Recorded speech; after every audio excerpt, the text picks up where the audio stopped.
Sun rise Hyderabad versus Punjab Kings match లో Abhishek Sharma innings orange ఆర్మీని మాత్రమే కాకుండా పంజాబ్ కింగ్స్ సహయజమాని ప్రీతి జింటాని కూడా సంతోషపెట్టింది. అభిషేక్ శర్మ కూడా పంజాబ్ నుంచి వచ్చిన వాడే కావడం గమనార్హం.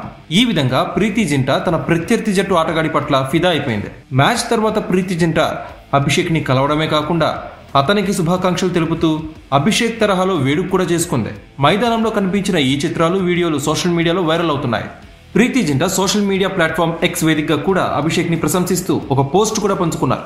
అభిషేక్ శర్మలో ఎంతో ప్రతిభ దాగి ఉంది. అద్భుతమైన ఇన్నింగ్స్ ఆడాడు. SRH కి కంగ్రాచులేషన్స్. ఇక పంజాబ్ కింగ్స్ ఈ రాత్రి మర్చిపోయి ముందుకు సాగడం మంచిదే.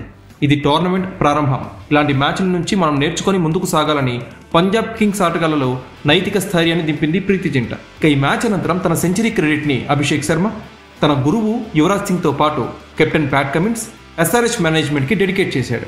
యువరాజ్ సింగ్ కి ప్రత్యేకంగా ధన్యవాదాలు కూడా తెలిపాడు. ఇక అభిషేక్ శర్మ విధ్వంసంపై ఎక్స్ వేదిక స్పందించిన తన గురువు యువరాజ్ సింగ్, వాహ్ శర్మాజీ కా బేటా, 98 పరుగుల వద్ద సింగిల్, మళ్ళీ 99, ఆ తర్వాత సింగిల్. ఎంత పరిణితిని నేను తట్టుకోలేకపోతున్నాను.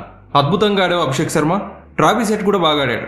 ఈ ఇద్దరి ఓపెనర్ల ఆట చూడటం కన్నుల విందుగా ఉందని, అలానే శ్రేయాస్ అయ్యర్ కూడా చాలా బాగా ఆడాడని యువరాజ్ సింగ్ పేర్కొన్నాడు. అయితే భవిష్యత్తులో అభిషేక్ శర్మ పంజాబ్ వాడే కావడంతో పంజాబ్ కింగ్స్ ఫ్రాంచైజీకి వెళ్లే అవకాశాలు ఏమైనా ఉన్నాయా? మీరేమనుకుంటున్నారు? కామెంట్ సెక్షన్ లో పంచుకోండి.